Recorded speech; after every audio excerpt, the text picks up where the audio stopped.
بسم اللہ الرحمن الرحیم۔ اتوار کی خصوصی سوال و جواب کی نشست میں آپ کا استقبال، آپ کا خیر مقدم ہے۔ السلام علیکم ورحمۃ اللہ وبرکاتہ۔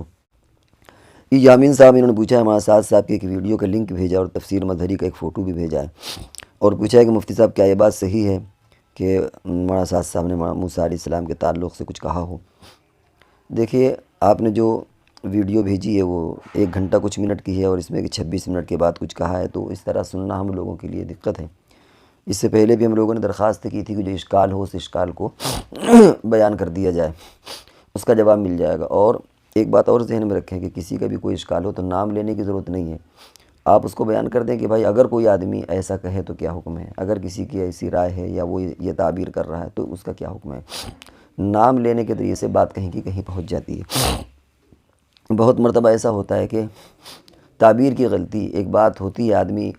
اس کے بیان کرنے میں الفاظ بدل جاتے ہیں، انداز بدل جاتا ہے، بات کہیں کی کہیں نکل جاتی ہے۔ تو اس لیے بڑے لوگوں کے تعلق سے، ائمہ مجتہدین ہوں یا انبیاء کرام ہوں، ان کے تعلق سے کوئی بھی ہم اگر لفظ کہیں، کوئی بھی بات کہیں تو بہت نپی تلی جچے تلی الفاظ ہونا چاہیے، اس کے تعبیر کا بھی لحاظ رکھنا چاہیے۔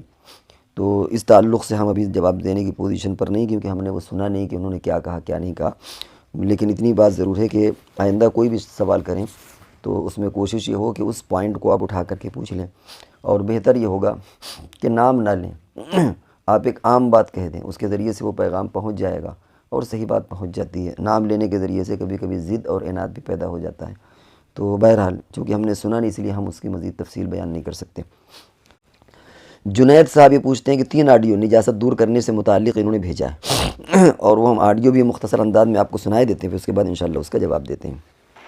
السلام علیکم۔ سوال میرا طہارت سے ریلیٹڈ ہے کہ اگر یہ نجاست نظر جو پیشاب ہو گیا، یا اسی طرح جس کو کہتے ہیں نجاست مرئیہ، نجاست غیر مرئیہ جو نظر نہیں آتی ہے لیکن ہوتی ہے ناپاک، جیسے پیشاب ہو گیا، تو جب یہ لگ جائے کسی کے بدن پہ یا ہاتھ پہ، اسی طرح جیسے آج مسئلہ آیا تھا کہ مخلوط پانی کا، کہ اگر وہ اڑ کے طہارت حاصل کرتے وقت اگر لگ جائے بدن پہ تو وہ بھی ناپاک ہوتا ہے، اس کا دھونا بھی ضروری ہے۔ تو میں سوال یہ کہ اگر وہ ناپاک پانی سوکھ جائے تو اس کو کس طرح پاک کیا جائے گا؟ مثلاً کسی نے واش روم کرنے گیا، وہ پیشاب کر رہا تھا، ان کا خلاصہ یہ ہے پیر پہ لگی ہے کہ پیشاب کرنے کوئی بندہ گیا اور چھینٹیں اڑ کر کے پیر میں پڑ گئیں، وہ سوکھ گئیں، تو کیا اب پیر دھلنے سے پاک ہو جائے گا؟ وہ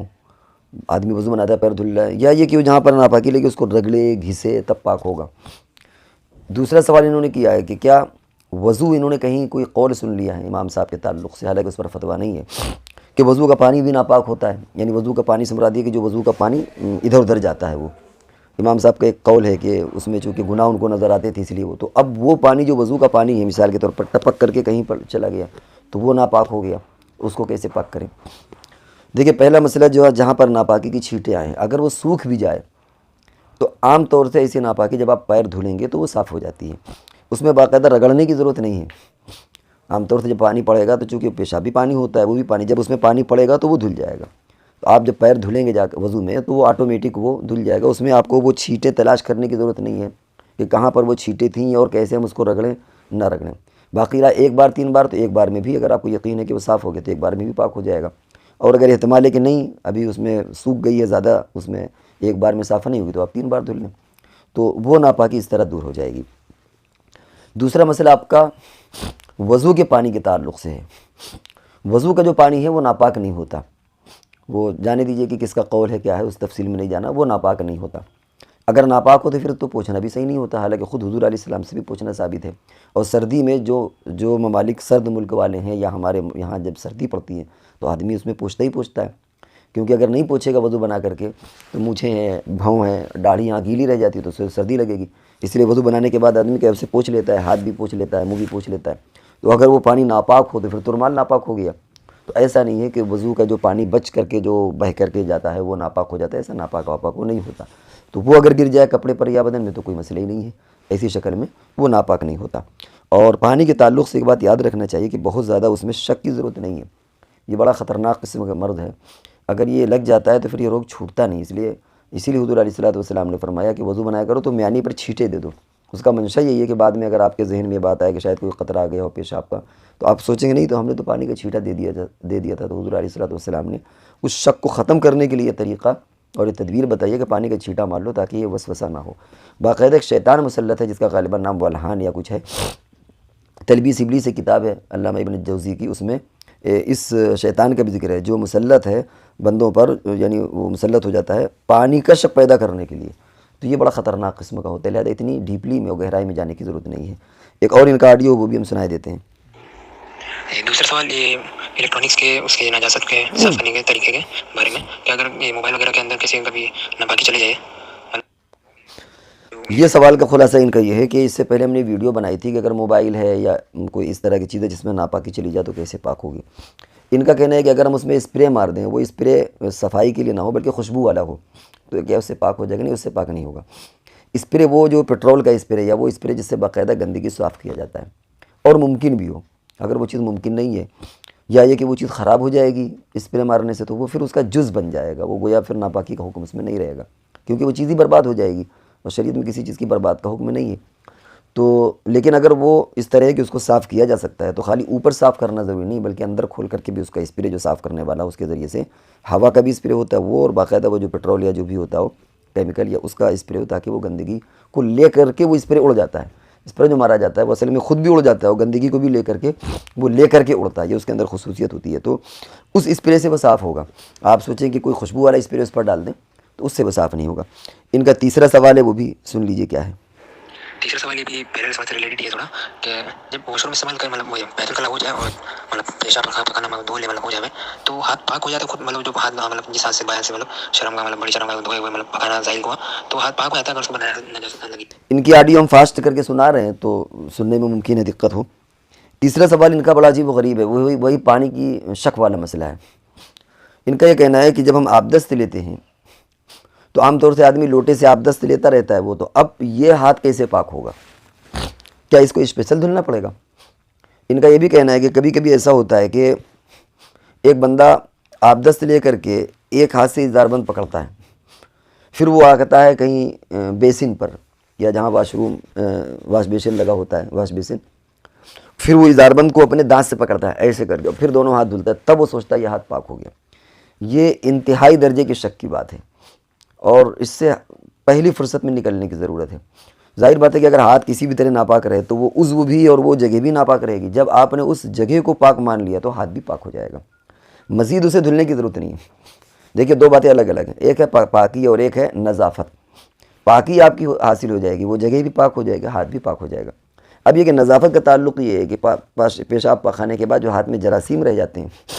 ان کو آپ صابن کے ذریعے سے دھل لیں، یہ نظافت ہے کہ آپ بعد میں باقاعدہ اس کو دھل لیں۔ اس کا تعلق پاکی سے نہیں، اس کا تعلق نظافت سے، کیونکہ آدمی کی اندر سے طبیعت نہیں چاہتی کہ آپ نے آبدست لیا اور فوراً آپ آئیں اسی ہاتھ سے روٹی توڑ کر کے کھانے لگیں، تو اس میں ہوتا ہے کہ اسپیشل انداز میں آپ باقاعدہ اس کو صاف کر کے دھل لیں۔ بہتر طریقہ ہے کہ صابن یا کوئی چیز لگا لیں، اور اگر بائی چانس صابن نہیں بھی ہے تو پانی سے بھی اگر آپ دھل لیں تو وہ کافی ہو جائے گا، پانی مٹی لگا کر کے یا صابن یا بغیر کسی ذریعے سے آپ اس کو دھل لیں۔ یہ پاکی کے لیے نہیں ہے، یہ نظافت کے لیے، تو اس بات کو ذہن میں اچھی طرح رکھیں۔ فقہاء کرام نے ایک اصول بیان کیا، اس سے بھی اس کا اندازہ ہوتا ہے، وہ یہ کہ پرانے زمانے میں جب کنواں ناپاک ہو جاتا تھا تو اس کو پاک کرنے کے لیے بالٹیوں سے پانی نکالا جاتا تھا۔ اب ظاہر بات ہے جب بالٹیوں سے پانی نکالا جائے گا تو وہ بالٹیوں کا پانی دیواروں میں بھی چھلکتا تھا، حالانکہ پانی ناپاک ہو گیا، جب پانی نکالا تو وہ پانی چھلکا تو دیوار کی کیا کہتے ہیں وہ دیواروں پر بھی لگے گا، کنویں کی دیواروں پر بھی لگتا تھا، اور پھر کنویں کو چاہے جتنا آپ پاک کریں اس کو آپ خشک نہیں کر سکتے، کچھ نہ کچھ پانی رہ جائے گا۔ ایسا نہیں کہ آپ اس کو بالکل سوکھا کر دیں، کوئی برتن ہے جس کو پوچھ دیں، پتیلی ہو گئی ناپاک ہو گئی تو اس کو دھلا اور باقاعدہ پوچھ دیا، ایسا تو نہیں ہے۔ کنویں کو دھل کر کے اس کو آپ الٹ بھی نہیں سکتے کہ کنواں آپ نے دھلا، پانی نکالا اس کے بعد کہیں لے جا کر کے کنویں کو الٹ دیں، یہ سب بس کی بات نہیں ہے۔ تو فقہاء نے لکھا ہے کہ جب جتنے ڈول پانی نکالنا ہے، کبھی 30 ڈول، کبھی 60 ڈول، کبھی 200 ڈول، جو بھی پانی کا ناپاک ہونے کے بعد کنڈیشنز ہیں، اس کی بھی وضاحت کی ضرورت نہیں، اس وقت بات لمبی ہو جائے گی۔ تو ایسی شکل میں جب اتنا پانی نکال لیا جائے گا تو ڈول بھی پاک ہو جاتا ہے، رسی بھی، ہاتھ بھی، جگت بھی، کنواں بھی، سب پاک ہو جاتا ہے۔ کنویں کی دیواریں بھی پاک ہو گئیں، حالانکہ اس پر ناپاک پانی پہلے گرا تھا، سمجھ رہے ہیں، اور ہو سکتا ہے کہ وہ بھی بہہ بھی رہا ہو، ڈول حالانکہ رسی بھی بک جاتی ہے، کپڑے بھی بک جاتے ہیں، لیکن سب کچھ پاک ہو جائے گا کیونکہ ابتلاء عام ہے، اس کے بغیر کوئی چارہ نہیں ہے۔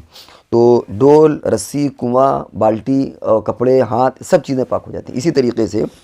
جب آدمی آبدست لے لیتا ہے تو آبدستے میں وہ جگہ بھی پاک ہو گئی، کیونکہ اگر وہ جگہ ناپاک ہے تو پھر تو نماز ہی نہیں پڑھ سکتا، وہ جگہ بھی پاک ہو گئی، اور یعنی شرمگاہ، اور اس کے ساتھ ساتھ ہاتھ بھی پاک ہو جاتا ہے۔ ہاتھ کو مزید آپ کو دھلنے کی ضرورت نہیں ہے، مزید کا مراد یہ ہے کہ آپ اسے پاکی ناپاکی کے لیے دھلنے کی ضرورت نہیں ہے، طہارت وہ مزید نظافت کے لیے دھلنے، صفائی ستھرائی کے لیے وہ ایک الگ بات ہے، لیکن پاک کرنے کے لیے دھلنے کی ضرورت نہیں ہے۔ تو پھر ہم ایک بار گزارش کریں گے کہ پانی کے تعلق سے اتنے ڈیپ میں جانے کی ضرورت نہیں، ورنہ آدمی بہت پریشان ہو جائے گا۔ اب دست لے لیا، ساری چیزیں اس میں صاف ہو جائیں گی۔ تو یہ پانی کے تعلق سے ان کے 3 آڈیو تھے، وہ جو ہم نے ہلکے سے آپ کو آڈیو سنایا اور اس کا جواب دیا۔ کاشیہ، ان کا سوال ہے کہ کیا کلر والے لینس لگا سکتے ہیں؟ یہ بڑا اہم سوال ہے۔ اصل میں لگانے کی ضرورت کیا ہے؟ کچھ چیزیں ایسی ہوتی ہیں جو جائز کے دائرے میں ہوتی ہیں، لیکن وہ ایک فضول خرچی ہوتی ہے۔ بھائی ظاہر بات ہے، اللہ نے ایک آنکھوں کا کلر بنا دیا، اب اسے مزید ہرا نیلا پیلا کرنے کی کیا ضرورت ہے؟ تو بالوں میں بھی اس طرح نیلے پیلے ہرے اللہ جانے کون کون سے بل، تو یہ چیزیں مناسب نہیں ہیں۔ کبھی کبھی یہ ہو سکتا ہے اگر دوسرے لوگ ایسا کرتے ہوں، دوسروں سے مراد یہ کہ جو مسلمان نہیں ہیں، فیشنیبل لوگ ہیں، تو کبھی کبھی ناجائز کے دائرے میں بھی یہ چیزیں آ جاتی ہیں کہ دوسروں کی مشابہت اختیار کی جا رہی ہیں۔ ایسے ہی اگر آنکھوں میں کوئی عیب ہے، اتنی بری آنکھیں ہیں کہ لوگ تانا دیتے ہوں کنجی آنکھیں یا اس طرح کی، تو ٹھیک ہے بھائی، آپ کالا یا کسی طرح کا لگا لیں۔ لیکن اللہ تعالیٰ نے آنکھیں اچھی بنائی، اب اس میں آپ نیلا پیلا فٹ بال کے کلر کی سب لگا رہے ہیں، تو یہ سامنے والے کو بھی کنفیوز کرنا ہے، اس کو بھی دھوکے میں ڈالنا ہے۔ تو بہرحال یہ کراہت کے دائرے میں آ جاتا ہے۔ اب وہ کہ اگر آنکھوں کا ہی کلر سے ملتا جلتا لگا لیا تو کم کراہت آ جائے گی، کم کراہت آئے گی، یا آپ کہہ سکتے ہیں گنجائش ہے۔ لیکن اگر اس میں اس طرح کی چیزیں کی جائیں کہ اس میں فٹ بال بنا ہوا ہے، اس میں کچھ اور بنا ہوا ہے، تو پھر ایسے سامنے جب بندہ دیکھے گا تو وہ کنفیوز ہو جائے گا، وہ پریشان ہوگا کہ یار اس کی آنکھوں میں دیکھ رہے ہیں تو یہ فٹ بال نظر آ رہا ہے۔ ایسے بھی لینس آتے ہیں جس میں پورا فٹ بال کی طرح بنا ہوتا ہے، یا اس میں کوئی کسی کو تصویر بنی ہو، تو یہ سب چیزیں تکلفات اور بلا وجہ جو اسلامی ذوق کے خلاف ہیں، لہذا ان چیزوں سے بچنا چاہیے اور ان میں کراہت آ جاتی ہے۔ تو پھر ایک بار سمجھ لیجئے کہ آنکھوں میں اگر کوئی عیب ہے، سفید قسم کی بادلوں کی پتلیاں کنجی ہوتی ہیں، اس کو چھپانے کے لیے اگر آپ نے کالا یا تاکہ عیب ظاہر نہ ہو، تو اس کی اجازت ہو جائے گی، گنجائش ہو جائے گی۔ لیکن اللہ تعالیٰ نے ٹھیک ٹھاک آنکھیں پیدا کی ہوئی ہیں، پھر اس کو بگاڑنا، کالے بال ہیں بعض لوگ ان کو عجیب نیلے پیلے ہرے کر لیتے ہیں، یہ بھی سب واہیات چیزیں۔ اسی طرح اللہ نے ایک آنکھوں کا کلر بڑھیا بنایا، اب اس کو بلا وجہ دوسرے لینس سے لگانا، یہ تکلفات ہے، اس میں پیسہ بھی خرچ ہوتا ہے، وقت بھی برباد ہوتا ہے، آنکھوں کو نقصان بھی ہوتا ہے۔ آنکھوں کی پتلیوں میں رنکل سے بھی پڑ سکتی ہیں، دھائریاں پڑ سکتی ہیں، اسکریچ آ جاتا ہے، یہ لوگ بہت سے لوگ نہیں جانتے، جس سے آنکھیں کی روشنی آگے چل کے خراب ہو سکتی ہے۔ تو یہ تمام چیزیں اس میں دقتیں ہیں۔ تو اگر مان لیجئے کہ کچھ بھی کوئی دقت نہ ہو، تب بھی یہ تکلف سے خالی نہیں ہے۔ اور اللہ تعالیٰ نے یہ جو وقت دیا زندگی، یہ اس لیے نہیں دی کہ ہم اس کو اس طرح کے تکلفات میں گزاریں، سمپل زندگی گزاریے اور وقت کو اچھی چیزوں میں لگائیے۔ تو یہ جو فالتو کے لینس ہوتے ہیں ایسے، یہ کراہت سے خالی نہیں ہے، باقی جو نارمل لینس ہوتے ہیں ان کے لگانے میں کوئی حرج نہیں ہے۔ ریحان خان، انہوں نے پوچھا ہے کہ اہل سنت والجماعت میں امام حسین رضی اللہ تعالیٰ عنہ کے بعد مسجد کے بیانوں میں یا کہیں بھی باقی اہل بیت کا تذکرہ نہیں ملتا۔ میں ان کی زندگی میں تعلق اور نہ ان کی بیان کی ہوئی باتیں، نہ کوئی ایسی علم میں، مثال کے طور پر امام زین العابدین رحمۃ اللہ علیہ اور باقی دیگر اہل بیت کی زندگی پہ لکھی گئی ہوں، ایسی چیزیں نہیں ملتی ہیں تو وہ شیعوں کے ہاں ملتی ہیں۔ انہوں نے کیا پوچھنا چاہا واضح نہیں ہے، لیکن اندازہ یہ ہوتا ہے کہ پوچھنا چاہتے ہیں کہ جس طریقے سے حضرت حسن حضرت حسین رضی اللہ تعالیٰ عنہ اور آپ کے ازواج مطہرات ہیں اور اہل بیت ان کا تذکرہ ملتا ہے، لوگ بیان کرتے ہیں تقریروں میں، تو اس طرح آگے جو نسل چلی ہے، امام زین العابدین ہیں اور بھی جو آگے نسل چلی ہے، امام باقر ہیں اور کئی ایک نام ہے، تو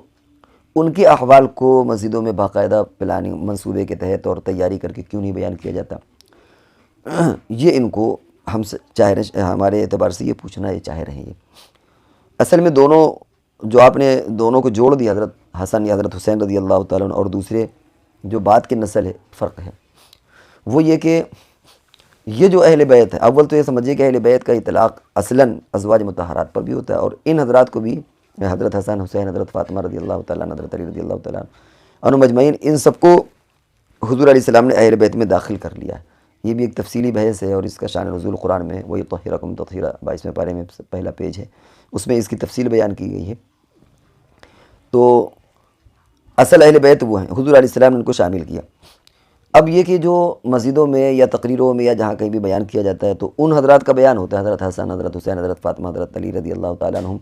باقی لوگوں کا نہیں ہوتا۔ اس کی وجہ یہ ہے کہ ان حضرات کا تذکرہ باقاعدہ حدیث میں موجود ہے، فضائل حسنین، فضائل حضرت فاطمہ رضی اللہ تعالیٰ عنہ، فضائل علی رضی اللہ تعالیٰ عنہ، تو ان حضرات کے فضائل باقاعدہ حدیث میں بیان کیے گئے ہیں۔ اس کی وجہ سے وہ چیزیں جو ہے وہ علماء بیان کرتے ہیں، کیونکہ وہ مضبوط انداز میں حدیثوں میں وہ چیز ثابت ہے، اور جو باقی آگے جو نسل بڑھی ہے تو ظاہر ہے کہ وہ چیزیں حدیثوں میں موجود نہیں ہیں۔ جب حدیثوں میں موجود نہیں تو تاریخ میں کسی نے لکھا ہے تو لکھا ہے، اب وہ تاریخ کس کی لکھی ہوئی ہے؟ تو اس شیعوں کی تاریخ ہے تو ظاہر بات وہ اپنے اعتبار سے لکھیں گے، اور اہل سنت نے اگر تاریخ لکھی ہے تو اس میں بھی وہ تذکرہ ہے۔ مثال کے طور پر ایک کتاب رحمۃ اللہ علیہ سید سلیمان ندوی رحمۃ اللہ علیہ کی، قاضی سلیمان منصور پوری علیہ رحمہ کی بڑی اچھی کتاب ہے، اس میں سارے تفصیلات اس میں موجود ہیں، لیکن عام طور سے لوگ آگے نسل جب بڑھتی ہے تو اس کو بیان نہیں کیا۔